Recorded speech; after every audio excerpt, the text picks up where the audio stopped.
말씀으로 돌아와서 오늘 말씀은 갈라디아서 2장의 말씀으로 믿음 안에서 사는 것이라는 제목으로 말씀 나누기를 원합니다. 이제 이 갈라디아서 본문은 이제 큐티로는 넘어갔는데 이렇게 내시 성경 공부나 혹은 큐티 하시던 분들은 이렇게 겹치는 말씀이 많이 있을 겁니다. 그렇지만 또 새롭게 주시는 은혜의 말씀으로 또 은혜가 있기를 바랍니다. 어, 믿음 안에서 사는 것, 이 오늘 말씀 제목인데요. 여러분, 믿음 안에서 산다는 것이 어떤 삶일까요?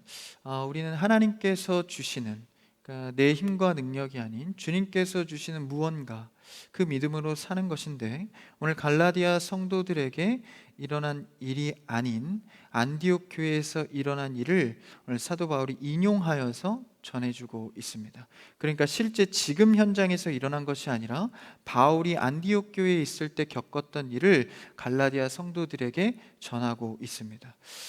이 글을 전하는 목적은 참된 믿음, 복음으로서의 자유함, 이것을 위해서 자신의 실예를 들어서 오늘 우리에게 전달해 주고 있는 것이죠. 그래서 개인사이기도 하고 굉장히 좀 이 내용이 좀 불편한 이야기이기도 합니다. 그들에게는 좀 사도들로서 창피한 일이기도 하고 좀 꾸짖고 뭐 이렇게 비판하는 모습으로 보여질 수도 있습니다. 그러나 이 기록을 통하여서 복음의 자유와 예수 그리스도의 복음이 무엇인지를 우리가 참되게 깨닫기를 원합니다. 한번 천천히 말씀을 이어가 볼 텐데 11절 말씀을 읽어볼까요? 11절 시작. 게바가 안디옥에 이르렀을 때에 책망받을 일이 있기로 내가 그를 대면하여 책망하였노라. 게바라는 인물이 나오는데 여기서 게바는 베드로를 의미합니다. 그러니까 베드로 사도의 다른 이름이 게바인데, 이 베드로가 예루살렘의 지도자이자 정통 유대인, 히브리인입니다. 그러니까 유대교의 어떤 전통이나 율법을 잘 알고 있었으며 또한 예수 그리스도로부터 이 제자죠. 1등 제자로서 되기를 원했는데, 어쨌든 예루살렘의 지도자로서 이제는 사도로서의 입지가 굳건한 그런 히브리인 중에 히브리인입니다. 그 베드로가 이제 안디옥에 있을 때에 일어난 일입니다. 이 안디옥 교회는요, 이 이방 땅의 첫 교회이기도 합니다. 그러니까 유대 지역이나 그리고 예루살렘 교회를 중점으로 유대인들이 많이 처음에 복음을 받아들이고 모였는데, 첫 이방 땅의 교회가 세워진 지역이 바로 안디옥 교회입니다. 그러니까 이방인에게는 굉장히 의미가 있는 장소이겠죠. 그리고 그곳에 모인 자들이 또한 처음으로 그리스도인이다라는 칭호를 받게 됩니다. 사람들이 그리스도인, 우리 교회가 그리스도인 교회잖아요. 크리스찬 교회입니다. 그래서 그 그리스도인이 처음 이제 호칭된 그 교회가 바로 안디옥 교회입니다. 그래서 우리 교회도 어쩌면 안디옥 교회와 같은 또 복음을 전하는 사명을 가진 교회이기도 합니다. 그래서 사람들이 붙여준 별명이었던 이 크리스찬, 어쨌든 이 안디옥 교회는 여러 가지 의미로 이방 땅에 이렇게 세워진 교회입니다. 향후 이방 땅에 이 선교의 요람이 되어서 많은 이 선교지로서도 중점적으로 요람이 돼서 쓰여지기도 했죠. 그런 곳에 베드로가 이제 방문을 하게 됩니다. 바나바가 이 안디옥 교회의 사역자인데 담임 목회자격이죠. 바나바는 나이가 많습니다. 그래서 안디옥 교회의 오늘날로 말하자면 담임 목사님이 바로 바나바입니다. 그곳에 이제 베드로 사도가 방문을 하게 된 것이죠. 안디옥 교회에서 바나바가 사역하고 있을 때 좀 사역도 버겁고 사역이 많다 보니까 바울을 불러다가 바나바와 바울이 함께 동역하고 있기도 했습니다. 그러한 당시의 상황에 베드로가 방문해서 바나바, 베드로, 바울, 그리고 이방교회 사람들, 그러니까 유대인과 이방인들이 한데 섞여서 식탁의 교제, 그러니까 음식을 먹고 있던 상황입니다. 그 상황에서 오늘 말씀에서 우리가 읽었다시피 바울이 안디옥에 방문했던 그 베드로에게 책망을 하게 되는 장면입니다. 근데 이것이 그냥 쭉 읽어 내려가면, 배경 지식 없이 읽어 내려가면 그냥 이제 사도들끼리 꾸짖었구나라고 생각할 수 있지만, 사실 당시의 상황이 그렇게 자연스러운 상황은 아닙니다. 왜냐하면 바울은 이제 막 사도로서 이제 선교 일을 하기 위해서 뛰어든 사역자였고, 베드로는 이미 이 수많은 시간 동안에 사도로서 세워진 대선배격 되는 포지션이었습니다. 그러니까 사도 바울이 베드로를 책망하는 장면은 그다지 자연스러운 장면은 아닙니다. 그러나 심지어는 사람들이 있는 앞에서 공개적으로 책망을 하죠. 그러니까 오늘날로 좀 치환해서 생각해 보면 이제 막 교육부 전도사님으로 부임한 전사님이 원로 담임 목사님이 어떤 하는 일에 대해서 그게 맞습니까? 이렇게 하면서 들고 일어나는 거예요. 그렇게 자연스러운 모습은 아니죠. 그러니까 사회성으로 볼 때나 직분적으로 볼 때 책망할 군번이 아닌데도 하게 됩니다. 그랬다는 것은 그거보다 더 큰 대의적 목적이 있었다라는 것이죠. 더군다나 이 자리는 밥을 먹고 있던 자리였습니다. 우리 옛 속담으로 밥 먹을 땐 뭐도 건드리지 않는다는데, 항상 이런 이슈가 기분 나쁠 땐 좀 밥 먹을 때 밥 먹을 때 또 예의가 있잖아요.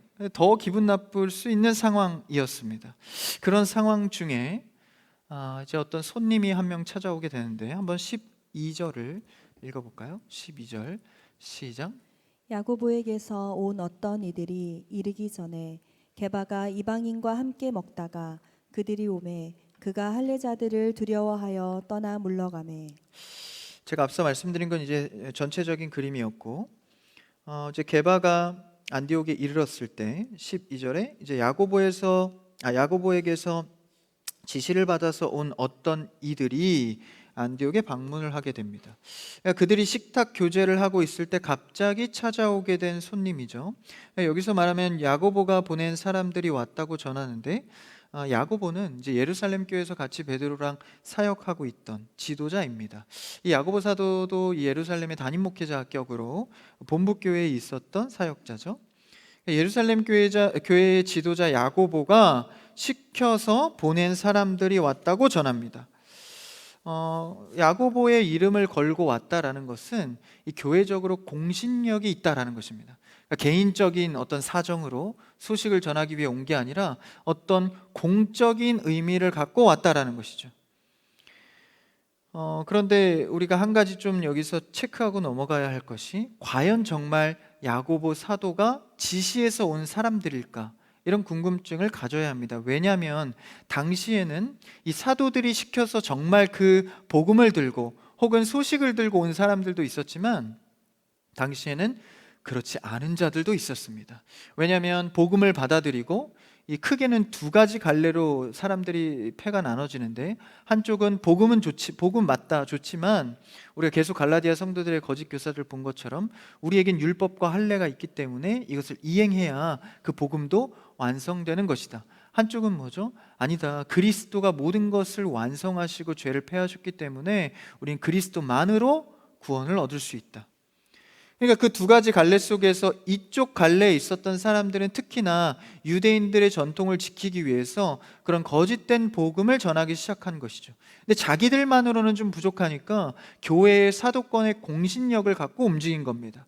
그러니까 사도들이 시키지도 않았지만 그 권위를 드러내면서, 야, 내가 야고보 사도의 예루살렘 교회에서 야고보 사도가 보내서 왔어, 내 말을 들어봐, 이러면 좀 더 공신력이 있잖아요. 그래서 원래 강사들도 강의를 하기 전에 자신의 프로필을 많이 나열하죠. 제가 이렇게 배웠고 여기서 공부했고 이런 경험이 있습니다, 이렇게 해놓으면 이제 말의 공신력이 있지 않습니까? 그런 것처럼 그들도 이것을 악용했다라는 것입니다. 그래서 율법적인 부분, 할례적인 부분을 이행해야 된다. 유대인들의 전통을 지키기 위해서 그렇게 주장하고 다닌 사람들이 많았다라는 것이죠.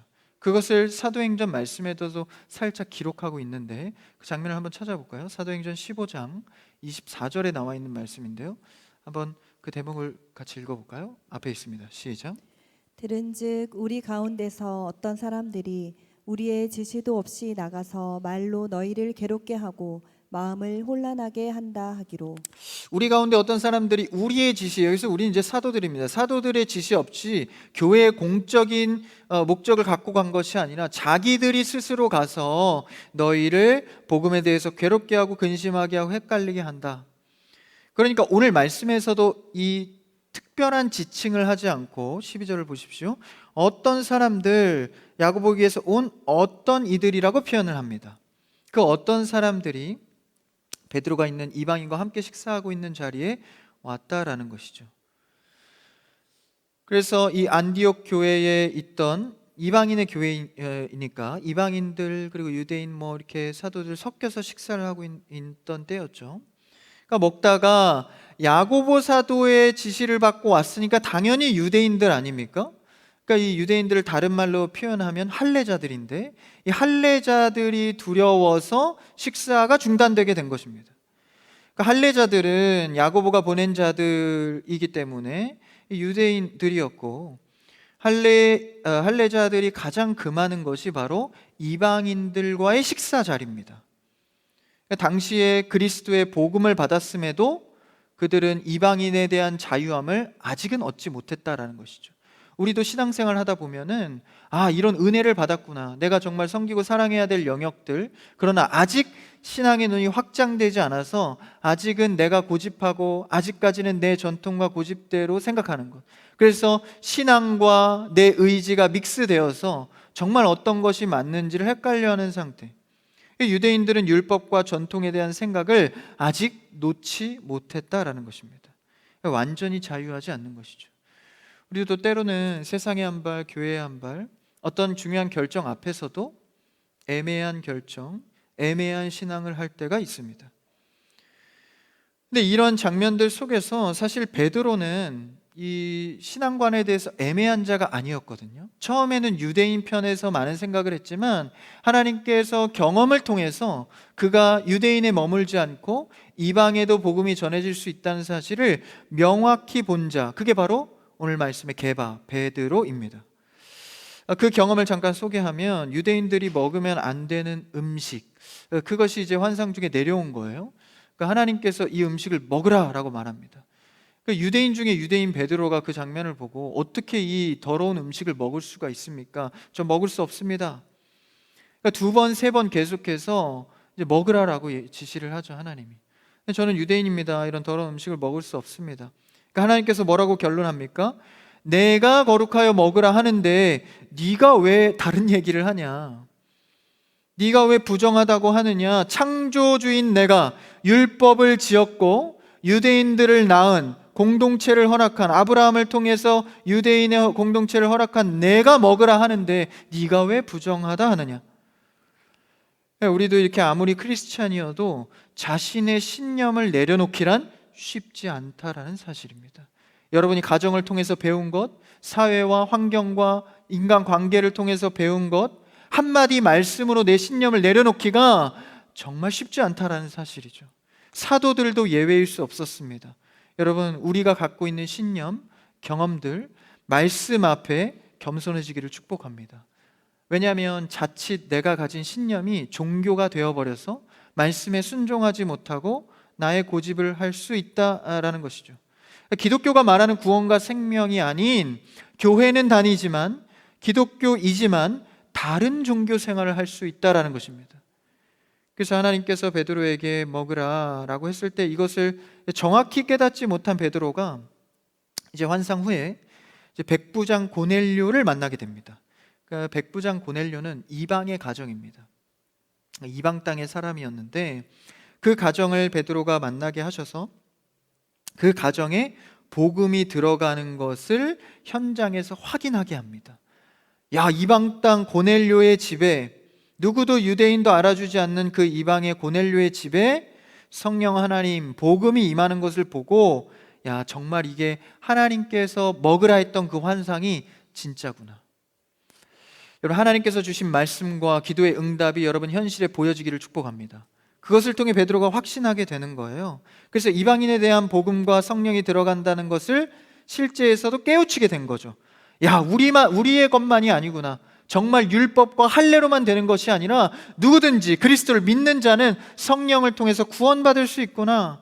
이것을 확신하게 됩니다. 그래서 베드로가 신나서 예루살렘 교회에 가가지고 사도행전 11장에 보면 돌아와서 보고를 하게 돼요. 야, 내가 고넬료 집에 가보니까 정말 하나님께서 이방 땅에도 역사하더라. 근데 유대인들은 베드로처럼 그렇게 직접적인 경험을 하진 않았잖아요. 그러니까 유대인들이 오히려 비난하는 거예요. 야, 네가 이방 땅 고넬료의 집에 가서 식사도 하고 뭐 이제 무할례자와 밥을 먹은 것에 대해서 걸고 넘어지는 거죠. 그래서 이방인과 식사하는 것에 대한 이런 비판을 하면서 어려움을 좀 당하게 됩니다. 그렇지만 베드로는 확실히 경험하게 된 거죠. 유대인에게 복음이 전해지는 것은 인정하지만 적어도 무할례자들에게 전하는 것, 또한 밥을 먹는 것은 그들에게는 지도자로서 과연 저게 할 일인가? 그러니까 뭐 성도가 그랬다면 조금 이해를 하더라도 예루살렘 교회 지도자가 어떻게 이방 사람들하고 식사를 할 수 있는가? 그러니까 유대인들의 식사는요, 단순히 밥을 먹는 개념이 아니라 우리의 그룹에, 나의 신앙 고백의 한 가족으로 초대합니다라는 뜻입니다. 그러니까 이제 가족 구성원의 수용의 문제인 거예요, 식사가. 그러니까 더군다나 지도자인 베드로가 그런 식사 자리를 가졌다는 것은 공식적인 어떤 메시지를 갖는 겁니다. 유대인들도 이제 앞으로는, 이 교인들도 이제 이방인과 식사할 수 있다. 그래서 식사를 통해서 내가 같이 식사하는 상대를 어떻게 정의하는가가 드러나진다라는 것이죠. 그게 유대의 관습입니다. 그렇지만 그리스도를 통해서 복음은 하나가 되었는데 이렇게 의견과 그룹으로 나눠지는 모습들, 모세의 전통과 또 이방인과의 식사 자리에 대해서 이 할례자 유대인들은 매우 불편함을 갖고 있었다라는 것이죠. 그러니까 베드로는 자신이 직접 경험도 했지만 유대인의 이 불편한 마음도 알고 있었습니다. 심지어 유대인들의 이 선민 사상이 얼마나 강했냐면 이방인으로 태어나지 않은 것을 너무 감사했습니다. 그 감사 기도를 늘 할 정도로 자신들이 유대인이라는 이 정체성을 매우 강하게 갖고 있었다라는 것이죠. 그러니 이 사람들이 야고보가 보내지도 않았는데 여기 와서 자신들의 어떤 유대 율법을 강조하려 이제 온 것이죠. 그래서 12절에 야고보에서 온 어떤 이들이 사칭을 하고 이제 할레파 그리스도인이죠. 이게 안디옥에 방문한 것입니다. 그래서 12절에 이방인과 함께 먹다가 이렇게 나오죠. 게바가 이방인과 함께 먹다가. 여기서 함께 먹다가라는 이 시제는요, 현재 시제기도 하지만 과거에서부터 계속 흘러온 현재를 말합니다. 그러니까 이런 일들이 계속 이어져 왔다라는 것입니다. 그러니까 오늘만 반짝 이방인들과 이 베드로가 식사를 한 것이 아니라 전과 같이 계속 식사를 하는 중이었다라는 뜻이죠. 그러니까 베드로는 이방인에 대한 어떤 복음의 확신이 있었기 때문에 이런 것이 그렇게 부자연스러운 일은 아니었습니다. 그런데 한번 13절을 또 읽어볼까요? 그 다음 절 13절 본문입니다. 시작. 남은 유대인들도 그와 같이 외식함으로 바나바도 그들의 외식에 유혹되었느니라. 이제 먹다가 12절부터 보십시오. 그들이 들어오니까 그가 이제 할례자들을 두려워한 거예요. 그러니까 확신은 있었지만 또 유대인들이 불편해하는 거 알잖아요. 또 자기가 이제 리더자니까. 그때 할례자들이 왔다는 얘기를 듣고 문득 두려우게 된 거죠. 두려움이 올라온 겁니다. 우리도 참 은혜 많이 받을 때는 그리스도만 있으면 내가 이 어려움 극복할 수 있지, 세상에 쫄지 않고 나아가야지. 근데 막상 갑자기 다가오는 현실의 문제 앞에서 신앙을 갑자기 내려놓을 때가 있습니다. 큰 두려움이 나에게 찾아올 때도 있습니다. 그때 떠나 물러갔다. 이 떠나 물러갔다라는 것은 그 자리를 피했다라는 것이죠. 그러니까 같이 이렇게 베드로와 이방인들, 또 바나바, 바울도 있죠. 유대인, 이방인들이 섞여서 하는 식사 자리에서 어떤 한 사원이 이제 그 야고보를 통해서 사람이 왔다고 하니까, 이제 유대인들이 왔다고 하니까 그 자리에서 일어나서 한쪽으로 안 먹은 척, 이렇게 입을 이렇게 닦고 안 먹은 척하고 옆으로 피한 거예요. 그러니까 13절에서 그렇게 피하니까 어떤 일이 일어납니까? 남은 유대인들도 그와 같이 외식하였다. 외식했다는 것은 집에서 먹지 않고 밖에 나가서 밥을 먹었다 이게 아니라, 이제 외식이라는 것은 연기했다라는 뜻입니다. 가면을 쓰고 말하였다. 그러니까 안 먹은 척했다라는 것이죠. 이게 외식의 뜻입니다. 외식함으로 바나바도 그들의 외식에 유혹되었다. 바나바는 누구죠? 안디옥 교회 담임 목사님입니다. 그러니까 베드로 한 명의 행동을 통하여서 수많은 사람들이 도미노처럼 넘어졌다라는 것입니다. 안디옥 교회는 어떤 교회죠? 이방 땅에 최초로 복음이 들어간 놀라운 기적의 현장의 교회입니다. 그것을 모두 묵도했고 베드로는 심지어 환상과 현실을 통해서도 배웠습니다. 그런데 막상 현실의 분 앞에서 덜컥 넘어질 때가 있다는 것입니다. 여러분, 우리도 내가 자신하는 신앙의 영역들이 있을 수 있습니다. 난 누가 뭐래도 예배만큼은 지켜. 난 누가 뭐래도 하나님 안에서 거짓말은 하지 않아. 나는 서원 기도했으면 그건 꼭 지켜. 그렇게 자신한다 할지라도 사도 베드로도, 그 외에 있던 리더자들도, 또한 안디옥 담임 목회자였던 바나바 역시도 다 유혹됐다라는 것입니다. 여러분, 우리는 날마다의 신앙생활 속에서 우리를 자신하면 안 됩니다. 나도 넘어질 수 있고 나도 언제나 연약한 자다라는 것을 늘 깨우쳐야 합니다. 율법의 기능이 무엇이죠? 로마서 말씀해 보니까 율법은 죄인임을 깨닫게 하는 역할을 합니다. 우리는 말씀을 통해서 날마다 내가 연약한 자임을 깨닫고 다시 복음 앞에 나아갈 수 있는 여러분 되기를 축복합니다. 베드로 한 명의 행동 하나가요, 다 넘어지게 한 거예요. 그러니까 여러분, 리더자 한 사람의 영향력이 얼마나 큰지를 우리는 깨닫게 됩니다. 여러분이 만약에 혼자 신앙생활 하는 것이 아니라 꼭 직분적으로 리더자가 아니다 할지라도 여러분이 함께 주변에 신앙생활하면서 같이 하는 이들이 있다면 여러분은 이미 영적 리더자입니다. 자녀들에게, 또한 부모님에게, 형제에게, 혹은 같이 친하게 예배드리는 성도 형제 자매들에게 여러분은 이미 보이지 않는 리더자일 수 있습니다. 그러니 한 사람의 영향력이 취하는 태도가요, 모든 이들을 혼란하게 할 수 있다는 것. 심지어 개인적인 자리가 아니라 많이 모인 공식적인 자리였다라는 것이죠. 이것에 대한 기록으로 바울이 이 공개적으로 이 벌어진 실수에 가르침을 하게 됩니다. 13절에 보면 바나바도 그들의 외식에 유혹되었다라고 기록하고 있죠. 베드로는 이것을 모르는 것이 아닙니다. 경험했고 이미 알고 있는데 복음에 대한 지식도 있지만 그대로 아는 대로 행동하지 못했다라는 것이죠. 여러분, 우리가 안다고 해서 다 그렇게 이행할 수 있는 것은 아닙니다. 듣게 하시니 깨닫게 하시는 이도 성령 하나님이지만 하게 하시는 이, 행하게 하시는 이도 성령 하나님이다라는 것이죠. 진리가 주는 자유함으로부터 스스로 제한시켜버린 어리석은 행동을 베드로가 하게 됩니다. 그렇다면 베드로가 이게 알면서도 왜 일을 했을까요? 그렇게 전에 과거에 깨닫고 또 심지어는 이방인들과 같이 식사하는, 인정하는 그 자리에서 왜 베드로가 모른 척하고 자리를 일어났을까요? 이는 12절에 기록되어져 있는데 다시 한번 12절을 자세히 읽어볼까요? 12절 시작. 야고보에게서 온 어떤 이들이 이르기 전에 게바가 이방인과 함께 먹다가 그들이 오매 그가 할례자들을 두려워하여 떠나 물러가매. 어떤 이유 때문입니까? 12절 말미에 그가 할례자들을 어떻게 했죠? 두려워하여.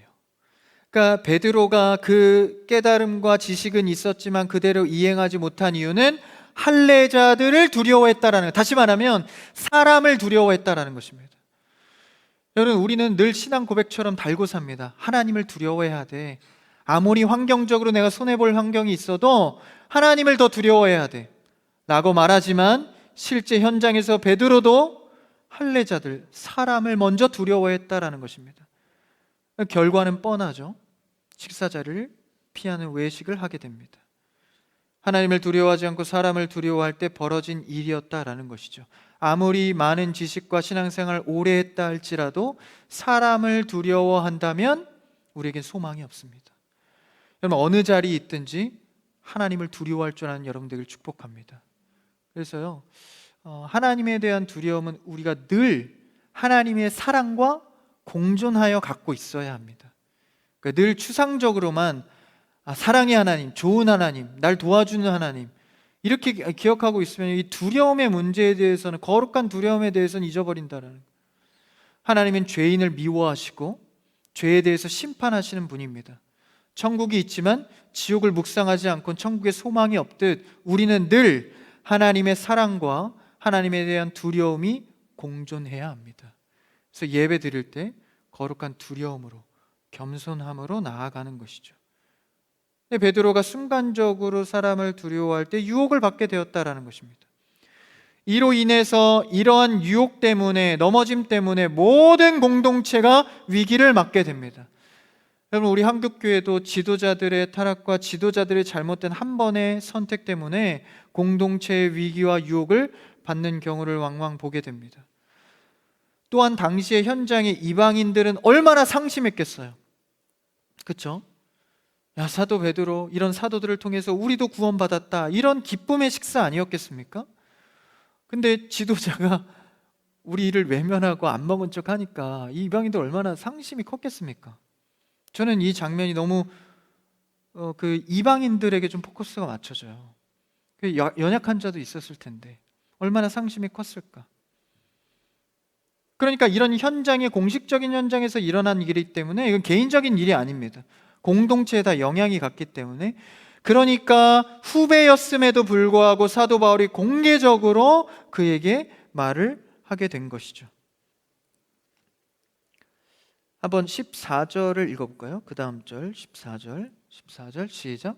그러므로 나는 그들이 복음의 진리를 따라 바르게 행하지 아니함을 보고 모든 자 앞에서 게바에게 이르되 내가 유대인으로서 이방인을 따르고 유대인답게 살지 아니하면서 어찌하여 억지로 이방인을 유대인답게 살게 하려느냐 하였노라. 그러니까 왜 유대인들, 할례자들 같은 유대인 중에 유대인 같은 사람들, 복음의 자유함이 없는 사람들처럼 행동하냐라고 후배 사도 바울이 베드로를 꾸짖었다라는 것입니다.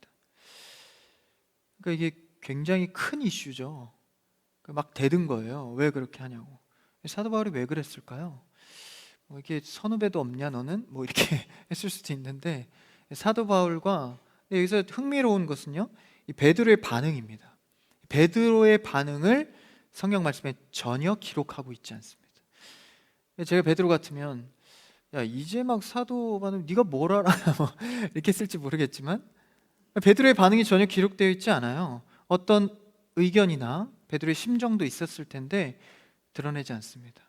그러나 그 결과값은 우리가 살짝 엿볼 수 있는데, 베드로후서 이게 이 일이 있은 후에 쓰여진 글입니다. 베드로후서 3장 15절에 베드로가 사도 바울을 이렇게 표현하는, 한번 읽어볼까요? 시작. 또 우리 주의 오래 참으심이 구원이 될 줄로 여기라. 우리가 사랑하는 형제 바울도 그 받은 지혜대로 너희에게 이같이 썼고. 베드로는 베드로가 쓴 거죠. 베드로가 우리가 사랑하는 형제 바울이라고 표현합니다. 이것을 볼 때 뭘 알 수 있죠? 바울이 최소한 베드로와 바울이 이 일로 마음에 불편한 앙금은 없었다라는 사실입니다. 베드로가 많이 달라졌죠. 예수님하고 사역할 때만 해도, 그렇죠? 사실 그때만 해도 이거 사도 바울이 이렇게 대들면 어떻게 했겠어요? 귀 자르지 않았겠나? 귀 하나 잘라가지고, 그렇죠? 그렇게 하지 않았어요. 그러니까 책망도 사도 바울의 책망도 주목할 점이지만, 이것을 받아낸 베드로도 서로 뭐 안에 있는 겁니까? 복음의 중심 안에 있었다라는 것입니다. 그러니까 여러분, 우리는요, 은사보다 직분이 앞서야 하고요, 직분보다 사랑이 앞서야 합니다. 그래서 우리는 늘 복음의 사랑에 매는 줄로 하나가 되어야 합니다. 뭐 직분으로 뭐 이렇게 무슨 레벨업 하듯이 말이죠. 성도에서 집사, 집사에서 안수집사, 안수집사의 권사, 장로, 그다음 목사님 되는 건가요? 그런 직분을 레벨업이 아닙니다. 우리는 각자에 맡겨진 일만 할 뿐이지, 우리 모두 주 안에서 복음 안에서 하나인 줄 믿습니다. 그래서 후배이지만 책망할 수 있는 거예요. 왜? 복음 가운데 틀렸으니까. 여러분, 우리의 마음에는 늘 복음을 중심을 놓고 살아가는 여러분 되기를 축복합니다. 그래서 여러분, 복음 안에 있는 자들은 진리 안에서 자유하기 때문에 눈치 보지 않는 거예요. 물론 신앙의 예의를 잃으면 안 되겠지만, 우리는 복음 앞에서 늘 복음 중심적 사고와 행동을 해야 한다라는 것입니다. 그래서 사도 바울의 이런 행동이 복음을 위한 일인 것을 자신도 알고 베드로도 알기 때문에 문제를 불키지 않죠. 그러니까 여러분, 사실 신앙 안에서 복음의 권면을 하는 것은요, 사실 그렇게 기분 나쁜 일은 아닙니다. 아, 네가 뭔데 조금 신앙생활 먼저 했다고? 뭐 이렇게 생각할 수도 있겠지만, 그건 성숙한 태도가 아니죠. 우리는 복음 안에서 서로를 상관할 수 있어야 합니다. 그러니까 제가 어제 말씀 모임 시간 때도 그런 얘기를 했는데, 뭐 그냥 같이 신앙생활하면서 예배 늦는데도 상관도 안 하고 뭐 오지 않았는데도 관심도 없고 요새 좀 침체기인데 기도 뭐 같이 이렇게 얘기도 없고 그런 관심이 없는 이기주의적 신앙생활이 오늘 한국 사회에 얼마나 많습니까? 간섭하면 싫어하잖아, 귀찮아하잖아. 그런 서로의 눈치 보기 작전으로 신앙생활의 상관의 초대교회의 모습을 다 잃어갔다라는 것이죠. 더 이상 그래서 우리는 서로를 지적하지 않습니다. 신앙이 무너져가도 말씀의 진리 앞에서 무너져 가는데도 더 이상 말하지 않습니다. 교회가 망하는 길은 서로 간섭하지 않는 것입니다. 여러분, 최소한 우리 크리스찬 교회 청년부는 서로의 관심을 두고 서로를 복음 안에서 간섭할 수 있는 여러분들을 축복합니다. 사생활을 간섭하지 마시고 그런 건 알아서 하시고 복음 안에서. 그래서 우리는 그런 복음 안에서 혹독하게 사도 바울이 찌르며 말했듯, 그렇죠? 근데 이런 것을 서로 상관하지 않으면요, 그냥 나이만 먹어갑니다. 그래서 이상하게 교회 10년 이상 다니고 교회의 어떤 문화나 풍습은 다 아는데 전혀 영적으로 자라가지 않는 성도들을 봅니다. 왜 그렇죠? 서로 상관하지 않았기 때문입니다. 그래서 때로는요, 나이가 지나도 어린아이 신앙을 갖고 있는 성도들이 많습니다. 상관하기 싫고 듣기 싫고 말씀도 내 골라받는 대로 찔리는 건 좀 내어놓고 좀 나한테 동의되는 말씀만. 우리는 하나님 안에서 자라가기 위해서 주의 가르침을 분명하게 서로 말하고 들을 수 있어야 합니다. 복음을 위한 일이라면 말이죠. 그래서 14절에 말한 것처럼 지금까지 이방인과 식사 잘해오지 않았냐라는 얘기를 하는 것입니다. 갑자기 왜 너가 유대인인 척하느냐? 우리는 복음 안에서 유대인이나 이방인이나 헬라인이나 어느잖아 복음 안에서 하나 되었는데, 그걸 경험했는데, 그 얘기를 하고 있는 것이죠. 왜 갑자기 이러느냐라고 사도 바울이 책망했다라는 것입니다. 그렇다면 이방인들이 베드로 선배의 행동을 보고 넘어져 있는 상황이잖아요. 그러니까 사도 바울은 베드로를 이제 창피하게 하려고 한 것이 아니라 복음 안에서 다른 이들도, 그렇죠? 다른 이들도 교육하기 위함입니다. 조용히만 할 일이 아니다라는 것이죠. 밝혀서 교육해야 할 상황이었다라는 것입니다. 그러니까 바울이 복음 가운데 있을 때 얼마나 강한 사람인지를 알 수 있습니다. 이 정도 돼야, 그죠? 이렇게 태창에 맞고 막 이렇게 죽을 위기에서도 복음 전하, 이 정도 강단이 돼야 되는 거예요. 그렇죠?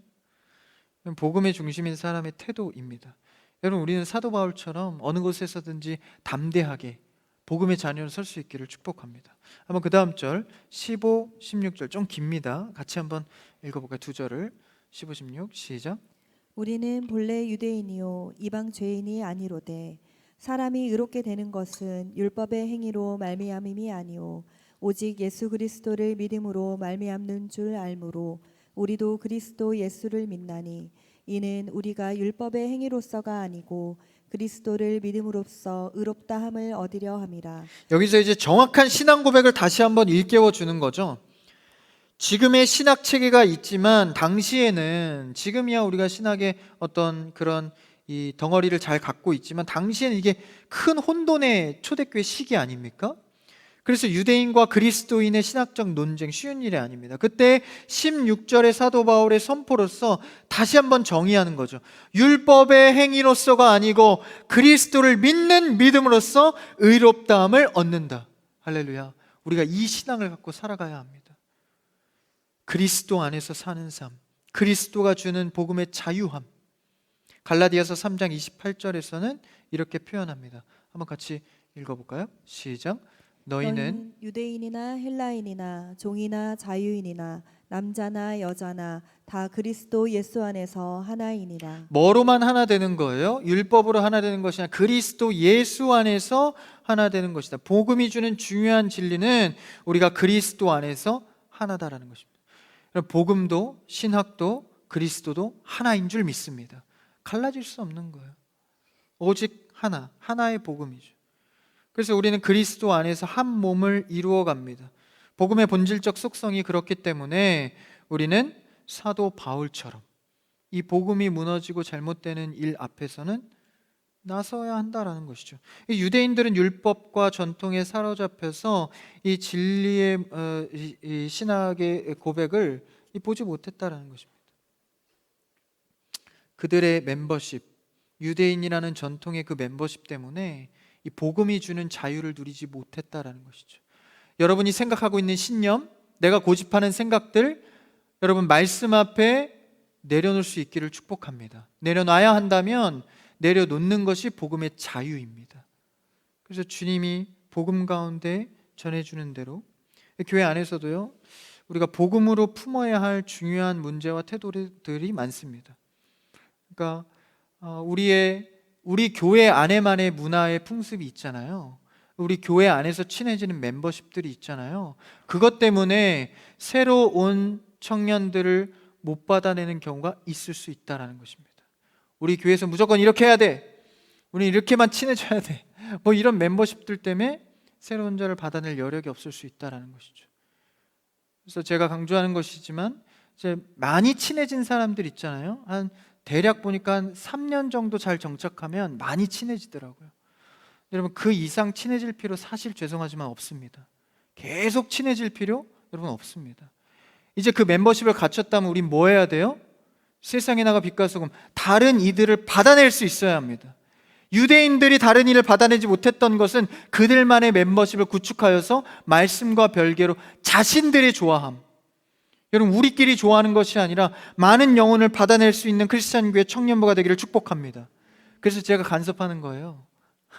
여러분 뭐 사적인 모임하고 이럴 때 웬만하면 보고 좀 해줘. 제가 뭐 간섭해서 하지마 해 뭐 가르쳐 주려고 그게 아닙니다. 조절하려고 하는 거예요. 조절하려고. 우리가 계속 친해지는 것을 경계하기 위해서. 계속 친해지기만 하면 뭐 할까요? 동아리가 생기나요? 우리는 그것의 이상의 것들을 볼 줄 아는 시각이 있어야 합니다. 그거에 갇혔다가 지금 베드로도 넘어지고 바나바도 넘어지고 그나마 사울 한 명이 있었기 때문에 그것을 다시 깨고 복음의 자유함으로 나아가게 된 것이죠. 그래서 여러분 우리는 늘 말씀 안에 각성해야 합니다. 영혼을 어떻게 대하는가가, 인격적인 태도가 바로 신앙의 실력입니다. 영혼을 어떻게 바라보고 있는가, 내 성격과 고집과 신념에 맞추는 것이 아니라 복음 안에 나아가는 것이죠. 그래서 우리는 서로에 대해서요, 복음의 인격적인 대우를 할 수 있어야 합니다. 복음의 인격적인 대우는 내 생각대로 그 사람을 대하지 않는 거예요. 난 이렇게 살았는데, 난 이런 습관과 이런 말이 좋은데, 그걸 내려놓는 겁니다. 복음 안에서 저 영혼을 어떻게 세울 것인가를 고민하는 것이죠. 그래서 영혼에 대해 비인격적이라는 것은요, 꼭 혐오하는 것만을 얘기하는 게 아닙니다. 내 생각대로 다른 이를 평가절하하거나 자신 밑에 두어서 무시하거나 그의 얘기를 들어주지 않거나, 이것도 다 영혼에 대한 비인격적인 태도입니다. 이게 바로 신앙의 실력입니다. 우리는 얼마나 사도 바울처럼 어떠한 사람을 바라봐야 할 눈치 가운데에서도 복음으로 올바로 서 있습니까? 여러분 청년의 때에 복음의 분별력이 있기를 축복합니다. 대선배 게바 베드로였지만 책망할 수밖에 없었던 거예요. 사도 바울도 불편했겠죠. 그런데 공개적으로 벌어진 일이기 때문에 그렇게 처리할 수밖에 없었던 겁니다. 물론 이제 말씀에서는 개인이 은밀하게 지은 죄에 대해서는 1대1로 가서 처리하라고 얘기해요. 그래도 듣지 않으면 두세 사람 모여서 권면하라 그래요. 그래도 듣지 않으면 공식적인 자리에서 처리하라고 합니다. 이 자리는 뭐예요? 아예 일 자체가 은밀하게 일어난 게 아니라 공식적으로 일어난 일입니다. 그러니까 바로 공개적으로 사도 바울이 이제 책망할 수밖에 없었던 것이죠. 그렇지만 베드로는 그것에 대해서 논박하거나 기분 나빠했다는 표현이 기록이 없습니다. 그대로 받아들이고 나중에 오히려 바울과 사랑의 관계를 이뤘다라는 것이죠. 이것이 바로 복음의 일꾼의 자세입니다. 여러분 얼마나 복음 앞에 살아있는 삶을 살아가고 계십니까? 뒤에 절은 읽지 않겠지만 17절부터 20절, 21절까지 여러분이 읽어보시고 오직 믿음 안에서 사는 삶이 무엇인지를 우리 깨닫게 되기를 원합니다. 한번 20절 한 절만 읽고 마칠까요? 20절입니다. 같이요. 시작. 내가 그리스도와 함께 십자가에 못 박혔나니 그런즉 이제는 내가 사는 것이 아니요 오직 내 안에 그리스도께서 사시는 것이라. 이제 내가 육체 가운데 사는 것은 나를 사랑하사 나를 위하여 자기 자신을 버리신 하나님의 아들을 믿는 믿음 안에서 사는 것이라. 아멘. 이제 내가 사는 것이 아니라 그건 뭐죠? 율법으로 사는 것이 아니야. 이거 잘했고 못했고, 못했으면 벌 받고 잘했으면 상 받고, 이런 삶이 아니라 내 안에 살아계신 그리스도로 사는 삶. 그리스도가 원하는 생각을 하게 되고, 그리스도가 원하는 성품을 닮아가게 되고, 저 천국의 일들을 소망하게 되고, 오직 믿음으로 할례와 율법은 오히려 그리스도의 죽으심을 헛되이 하는 것. 그러니까 여러분, 잘못해서 율법적인 삶을 살다가는 그리스도의 십자가를 헛되이 하는 삶을 살 수 있다라는 것입니다. 여러분, 우리는 주님 주시는 복음과 은혜의 자유 안에서 영혼을 사랑하고 품는 마음으로 복음을 세울 수 있는, 오직 믿음 안에서만 사는 청년부 또 성도님들 다 되시기를 주님의 이름으로 축복합니다.